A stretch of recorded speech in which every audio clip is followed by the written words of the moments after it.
क्या लगता है कि 2024 में दोबारा से जब इलेक्शन होंगे, एज ए प्रधानमंत्री आप किसको देखना चाहते हो? जो ऑलरेडी प्रधानमंत्री है नरेंद्र मोदी जी, उनको, या फिर कोई बदलाव चाहते हो? बदलाव तो फ़िलहाल नहीं, बिकॉज़ वो काफ़ी अच्छे इश्यूज़ पे काम कर रहे हैं एंड उनका काम हम काफ़ी लोगों को बहुत पसंद आ रहा है। एंड ऑल्सो एजुकेशन फील्ड पे, चाहे सोशल फील्ड पे, चाहे किसी भी फील्ड पे देखा जाए तो वो बहुत अच्छा काम कर रहे हैं। जी नहीं, मैं अपनी आर्म्ड फोर्सेस के लिए तो बहुत ज़्यादा खुश हूँ, क्योंकि नरेंद्र मोदी जी ने एक डिफेंस के लिए बहुत ही अच्छे स्टेप्स उठाए हैं। बट दूसरी साइड मैं इस चीज़ को नेगलेक्ट भी करती हूँ, क्योंकि मुझे मोदी जी के जितने भी उन्होंने आज तक स्कीम्स लाई हैं, मेरे को पर्सनली कोई भी स्कीम अच्छी नहीं लगी। मैं एक रूरल एरिया से हूँ और वहाँ पे मैं आए दिन लोगों की प्रॉब्लम्स को वो फेस कर रहे हैं, वो चीज़ें देखती आ रही हूँ। So this is not fair. हम चाहते हैं कि राहुल गांधी जी आएँ, क्योंकि जब से प्रधानमंत्री जी को हम देख रहे हैं, नरेंद्र मोदी जी को, मैं एक रूरल एरिया से हूँ, मैंने आपको पहले भी बताया, वहाँ पर हर एक बंदा यही बोल रहा है कि उन्होंने हमारा जो बेड़ा गर्क कर दिया। हम अपने डोगरा में बोले तो बेड़ा गर्क कर। नरेंद्र मोदी वैसे भी बहुत ज़्यादा काम कर रहे हैं, मतलब इवन तो गर्ल्स के पावर में बहुत ज़्यादा अच्छा है। उन्होंने सिक्योरिटी बहुत ज़्यादा लड़कियों को दी हुई है। इवन कॉलेज भी उन्होंने बहुत अच्छे बनाए हैं, जहाँ पर टीचर्स वगैरह इक्वल सारे ट्रीट करते हैं सारे लोगों को। जितनी देर सर ये 370 था, जो हमारी स्टेट थी, वो प्रिविलेज थी, एक टाइप का हमें स्पेशल एक दर्जा दिया जाता था ऑल ओवर द इंडिया में। यहाँ पे जो 370 हटाया है, ये सबसे बड़ी, क्योंकि हम देखा जाए तो एक त्रिकुटा नगर का केस उठा था, जहाँ पे आई थिंक वल्गैरिटी का कुछ इशू आया था। जब तक वो चीज़ थी, 370 था, जम्मू कश्मीर में कभी कोई केस ही नहीं उठा। आपके कहने का मतलब 370 के बाद क्राइम रेशो बढ़ी है? क्राइम रेशो बढ़ी है, हमारे जम्मू कश्मीर तो बढ़ी है। आप लोग देख रहे हैं चैनल 1 और एक बार दोबारा से हम आपको गांधीनगर कॉलेज लेके आए हैं और बहुत बार हम यहाँ पर आते हैं, यहाँ के इवेंट्स कवर करते हैं, बच्चों से बातचीत करते हैं, क्योंकि हम हमेशा कहते हैं कि जो आज के बच्चे हैं कल का भविष्य है और इनसे बातचीत करना बहुत ज़रूरी है। कुछ बच्चे हैं, इनसे जेन्युइन से सवाल पूछेंगे कि इनकी क्या सोच है, किनको ये रोल मॉडल मानते हैं, और ख़ास तौर पर 2024 में इलेक्शन होंगे, उसके बाद ये किस इंसान को प्रधानमंत्री देखना पसंद करेंगे, क्या इनकी चॉइस रहेगी, इसको लेकर बातचीत करेंगे। क्या नाम है आपका? मेरा नाम भूमि शर्मा है। क्या लगता है कि 2024 में दोबारा से जब इलेक्शन होंगे, एज ए प्रधानमंत्री आप किसको देखना चाहते हो? जो ऑलरेडी प्रधानमंत्री है नरेंद्र मोदी जी, उनको, या फिर कोई बदलाव चाहते हो? बदलाव तो फ़िलहाल नहीं, बिकॉज़ वो काफ़ी अच्छे इश्यूज़ पे काम कर रहे हैं एंड उनका काम हम काफ़ी लोगों को बहुत पसंद आ रहा है। एंड ऑल्सो एजुकेशन फील्ड पे, चाहे सोशल फील्ड पे, चाहे किसी भी फील्ड पे देखा जाए तो वो बहुत अच्छा काम कर रहे हैं। तो इन पॉलिटिक्स वो एक रोल मॉडल की तरह है। एंड सेकंड, मैं बात करना चाहूँगी, जो आपने कहा यूथ जो है वो हमारा देश का कल है। बिल्कुल। तो हम यूथ को भी थोड़ा सा पॉलिटिक्स की तरफ आना चाहिए, ज़्यादा नहीं, जो इंटरेस्टेड है काफ़ी, क्योंकि वो काफ़ी अच्छा कर सकते हैं आगे पॉलिटिक्स के लिए। एंड काफ़ी सारे इश्यूज़ जो यूथ फेस करते हैं, जो स्टूडेंट्स फेस करते हैं, वो स्टूडेंट्स को ज़्यादा पता होता है as compare to any other political leaders. तो आई फील कि जो स्टूडेंट्स हैं उनको पॉलिटिक्स में जाना चाहिए एंड वो अपने यूथ के लिए कुछ काम कर सकते हैं। एक समय था यूपी में जहाँ पर लड़कियाँ शाम के 5 बजे बाद निकलती नहीं थी, अनसेफ महसूस करती थी। जब योगी वहाँ पर आए एज ए चीफ मिनिस्टर, उसके बाद लड़कियाँ ये कहने लगी कि आज रात को 12 बजे भी हम खुले से घूमें तो हमें कोई डर नहीं है। आपको लगता है जब एक सुरक्षा पॉइंट ऑफ व्यू से सेफ्टी महसूस करें लड़कियाँ, तो अपने आप में एक बहुत बड़ी बात है, जहाँ हम वुमेन एम्पावरमेंट की बात करते हैं? हाँ जी, और यूपी से ही इंस्पायर होकर बाकी स्टेट की जो लड़कियां हैं वो भी अपने आप को काफ़ी ज़्यादा सेल्फ मोटिवेटेड फील करती हैं कि अगर उस स्टेट में लड़कियां इतना अच्छा फील कर सकती तो हम अपनी स्टेट में क्यों नहीं कर सकते। एंड उसके ऊपर काम करने के लिए उन्होंने अपनी मतलब पॉलिटिक्स वगैरह या वुमेन एम्पावरमेंट के ऊपर सेल्स में जाकर काम करना, बहुत अच्छे से काम करनी है। और भी स्टेट में हम यूपी को इसमें रोल मॉडल ले सकते हैं कि वुमेन अपने आप को बहुत सेफ्टी फील करती है वहाँ पे। इसे देखते हो अगले पीएम राहुल गांधी और नरेंद्र मोदी जी? डेफिनेटली नरेंद्र मोदी जी, उन्होंने काफ़ी अच्छे काम किया, तो मैं उन्हीं को अप्रिशिएट करूँगी। उन्हीं को अप्रिशिएट करेंगे। और नो डाउट आज हिंदुस्तान का डंका पूरी दुनिया में बजता है। हर एक प्रधानमंत्री, हर एक दुनिया का प्रधानमंत्री हो, प्रेसिडेंट हो या फिर प्राइम मिनिस्टर हो, वो तारीफ़ करता है प्रधानमंत्री मोदी जी की। तो मैंने पहले ही कहा, ये कल का भविष्य है और ये क्या सोचते हैं, इनके रोल मॉडल कौन हैं, इनको लेकर बात करें। क्या नाम है आपका? तन्वी सिंह। तन्वी जी, क्या लगता है कि क्या आपकी सोच भी आपकी कुलीग की तरह बिल्कुल सेम है कि अपकमिंग पीएम किसे देखते हो, और जो अभी प्रधानमंत्री हैं एज ए लड़की पॉइंट ऑफ व्यू से आप क्या सोचते हो कि कितने सेफ महसूस करते हो? नरेंद्र मोदी वैसे भी बहुत ज़्यादा काम कर रहे हैं, मतलब इवन तो गर्ल्स की पॉवर में बहुत ज़्यादा अच्छा है। उन्होंने सिक्योरिटी बहुत ज़्यादा लड़कियों को दी हुई है। इवन कॉलेज भी उन्होंने बहुत अच्छे अच्छे बनाए हैं जहाँ पर टीचर्स वगैरह इक्वल साइड ट्रीट करते हैं सारे लोगों को। इवन साइड के तो फार्मर्स के लिए भी उन्होंने बहुत ज़्यादा कुछ किया हुआ है, जैसे कि कई तरह योजनाएँ निकाली हुई हैं इन्होंने, जहाँ के वो सारे आगे आकर खुद अपने अपने हक के लिए, राइट्स के लिए बोले हैं। कॉलेज में पढ़ाई के अलावा, घर में पढ़ाई के अलावा और क्या करना पसंद है, मतलब हॉबीज़ क्या हैं, कौन सी ऐसी चीज़ें जो आपको सुकून देती हैं? न्यूज़पेपर पढ़ते हैं, न्यूज़ वगैरह जो मतलब प्राइम मिनिस्टर वगैरह जो डिबेट वगैरह थे उनको सुनना मुझे ज़्यादा अच्छा लगता है। ये अच्छी बात है। इर्द गिर्द की जो है वो नॉलेज होनी भी चाहिए। आगे चलते हैं। आपका क्या नाम है? सर मेरा नाम चेतना है। चेतना जी, क्या लगता है कि जब एक बड़ा बदलाव लाना हो, चाहे वो देश के हित की बात की जाए, हमने जिक्र किया प्रधानमंत्री मोदी जी का, आज ऐसा है कि जब पड़ोसी मुल्क कोई शर्ती हरकत करता है, वहाँ से एक गोली चलती है, यहाँ पर हज़ार जवाब दिया जाता है। आपको लगता है कि जो सिक्योरिटी फोर्सेस, हमारी जम्मू कश्मीर पुलिस को जो आज़ादी मिली है, इस तरह की आज़ादी जो है पहले कभी नहीं मिली?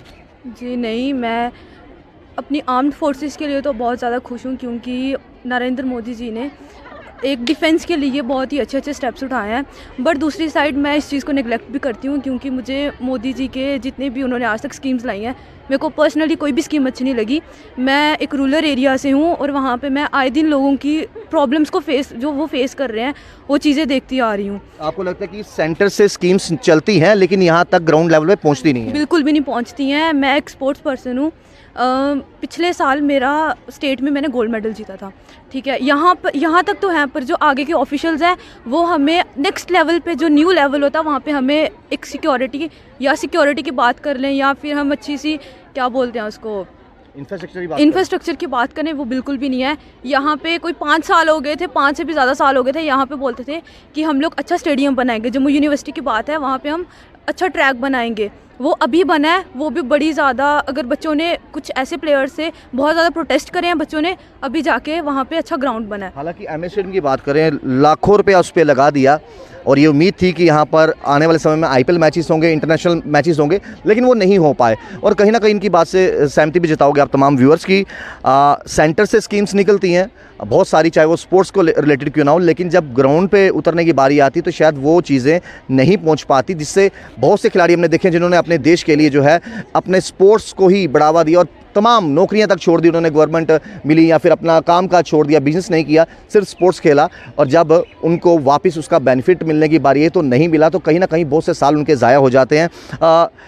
आने वाले चुनावों के बाद किसे प्रधानमंत्री पसंद करते हो आप, राहुल गांधी जी को या फिर नरेंद्र मोदी जी को? ऑब्वियसली राहुल गांधी जी को, क्योंकि अगर हम इस साल की बात करें तो क्या होता है कि हर एक पेरेंट चाहता है कि उनका बच्चा एक अच्छे स्कूल में पढ़े। आगे उनको थोड़ा सा हो जाता है कि नहीं, आगे जाके जो हमारा बच्चा है वो हमारे ही स्टेट में कोई गवर्नमेंट कॉलेज में पढ़ेगा। प्रधानमंत्री जी ने CUET लगा दिया। CUET के कारण क्या हुआ कि जो अच्छा बच्चा स्कोर कर रहा था अपने स्कूल एकेडमिक्स में, वो यहाँ पे अच्छा स्कोर नहीं कर पाया, जिसकी वजह से उसको प्राइवेट कॉलेज में जाना पड़ा या तो आउट ऑफ स्टेट जाना पड़ा। जो बाहर के बच्चे थे उन्होंने अच्छा स्कोर करा पर उनको यहाँ पे एडमिशन मिली है। अभी मैं हूँ, मेरे को यहाँ पे बहुत मुश्किल से एडमिशन मिली है। यही बच्चों को दिक्कतें आई इसको लेकर। अब मान लीजिए कोई भद्रवाह, किश्तवाड़ या फिर कोई फार फ्लंग एरिया में रहता है और उन्होंने एक ही दिन में उनका चंडीगढ़ जाके एग्ज़ाम होना है और अगला उनका मान लीजिए कहीं और पर जाके एग्ज़ाम होना है, तो ये भी नहीं सोचा कि एक बच्चा फार फ्लंग एरिया से इतनी जल्दी कम टाइम में कैसे पहुँचेगा? पेरेंट्स ने हमें बहुत ज़्यादा सपोर्ट करा है। मेरे कुछ ऐसे फ्रेंड्स हैं जिन्होंने बाहर, उनका एग्ज़ाम था जलंधर में, उन्होंने बाहर सेंटर के बाहर जाके पूरा नाइट स्टे करा है और दूसरे दिन उनका एग्ज़ाम था। जब वो वापस आते एग्ज़ाम देके यहाँ पे आके बोलते हैं कि नहीं, आपका साइबर कैफ़े वाले ने आपका फॉर्म गलत कर दिया है, जिसकी वजह से हम आपको एडमिशन नहीं देंगे। अब उसने जितना पैसा वहाँ पर लगाया ना ही वो रिफ़ंड हुआ है, कोई भी पैसा रिफंड नहीं हुआ है, उनके वो वाले पैसे भी वेस्ट हुए और यहाँ पे उन्होंने नॉन CUET में आके फॉर्म लगाया, वहाँ पे भी उनको एडमिशन नहीं मिला। So this is not fair. हम चाहते हैं कि राहुल गांधी जी आएँ, क्योंकि जब से प्रधानमंत्री जी को हम देख रहे हैं, नरेंद्र मोदी जी को, हर एक, मैं एक रूरल एरिया से हूँ, मैंने आपको पहले भी बताया, वहाँ पर हर एक बंदा यही बोल रहा है कि उन्होंने हमारा जो बेड़ा गर्क कर दिया, हम अपने डोगरा में बोले तो बेड़ा गर्क कर दिया। जब डोगरी आंदी है बोलना बड़ी शैल करी आंदी है। अच्छा मैं दसो ना, डोगरी गलबात करके आज से डोगरियां ते डोगरी गलबात क्यों नहीं करके हूँ जो टोल प्लाजा लिए बड़ा मुद्दा गरमाया था, बड़ा किश इत्थे होया कि लोग बोला दे, हालांकि युवा रायपुर सभा ने इत्थों जाइए उत्थे साढ़े लोग आस्ते बैठे, उधर भी बड़ी सियासत खेडी गई, कोशिश की गई दरार पाने दी। तो ये लगता है कि अगर कोई डोगरे दी हित की गल करना चाहिए, बजाय कटाक्ष करने दे उसी सपोर्ट करना चाहिए। जी असें ना साढ़े जम्मू कश्मीर दे लोग ने मैं फिर गल करनी है कि थोड़े राजपूत कट्ठे होई जंदे ने ते ओह् आखदे ने कि साड़ी कम्युनिटी है ते मतलब कि जेह्ड़ा भी कोई जम्मू कश्मीर च कोई मतलब कि स्टैप आंदा है ओह् साढ़े पूरे राजपूतें दी दिया जाए। ऐसी कोई गल नहीं होंदी है भी अज्ज दा माड़ा बंदा भी बोला दा कि नहीं अज्ज तो टोल आह्ली गल नहीं करो तो स्मार्ट मीटर दी भी गल करो।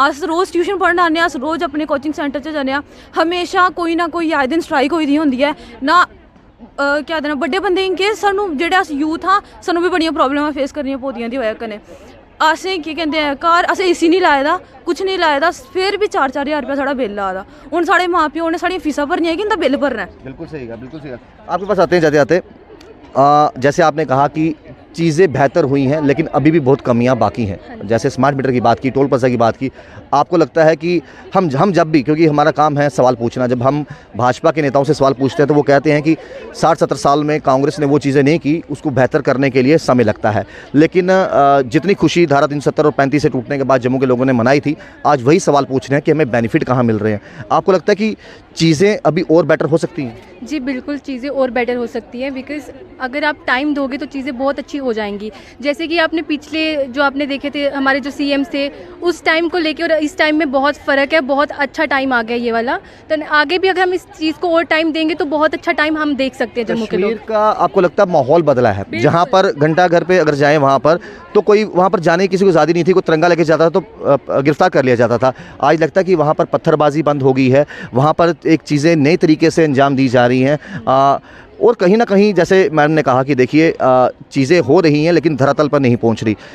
आखिरकार क्या वजह है कि अगर आपके इरादे नेक हैं, अगर आप बेनिफिट्स पहुंचाना चाहते हो लेकिन उसके बावजूद भी वो कर नहीं पा रहे?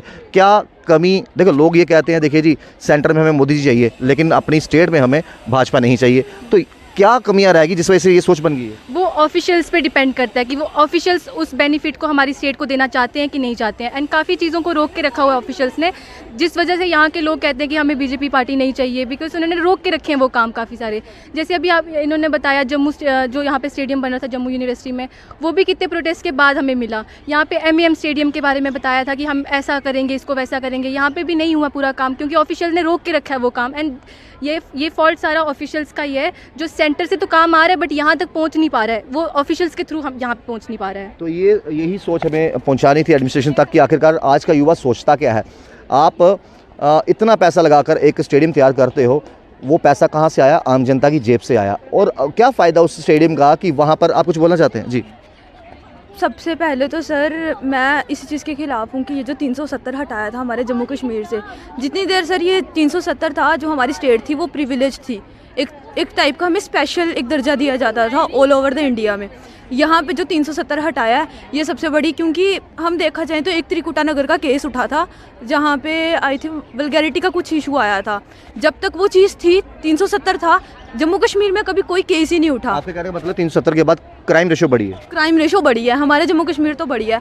आज हम जाएँ शालामार में जाएँ, बख्शी नगर में जाएँ, हद से ज़्यादा सर हमें वहाँ पे बिहारी मिलेंगे, जम्मू कश्मीर का इतना बंदा ही नहीं मिलेगा क्योंकि जो जम्मू कश्मीर के बंदे हैं उनको मौका ही नहीं मिल रहा आगे आने का।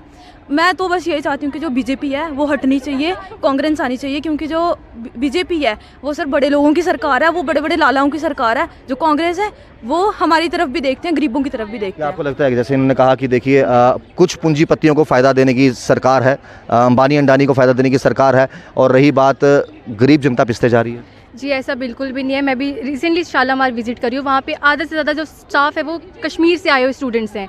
जो मोस्टली स्टाफ मैंने देखा वो कश्मीर के स्टूडेंट्स देखे मैंने यहाँ पे। एंड वहाँ पे जॉब अपॉर्चुनिटीज़ चलो मिल रही है, उनको मिल रही है, हमें बाहर जाके मिल जाएगी जॉब अपॉर्चुनिटी, और क्या हो सकता है। तो ये एक अच्छा बदलाव था। जैसे CUET का भी इन्होंने बात किया, मैंने खुद जलंधर में एग्ज़ाम दिया है अपना। जम्मू एंड कश्मीर में काफ़ी स्टूडेंट को ये फेस करना पड़ा था कि CUET के बेसिस पे हम कैसे एडमिशन लेंगे, हमने तो दिया नहीं है। बट स्टेट की गवर्नमेंट जो थी उन्होंने एक और रूल निकाला कि जो जम्मू एंड कश्मीर के बच्चे हैं वो 12th बेस पे एडमिशन ले सकते हैं, नॉन CUET स्टूडेंट जिन्हें हम कहा जाता है। तो उनके 12th के स्कोर के बेस पे आपको एडमिशन्स मिली जाएंगी। कई बार इतनी जल्दबाजी क्यों की जाती है? बाद में फिर क्यों मान गए कि जम्मू का बच्चा आप जम्मू में ही पेपर देगा ताकि टाइम बच जाए?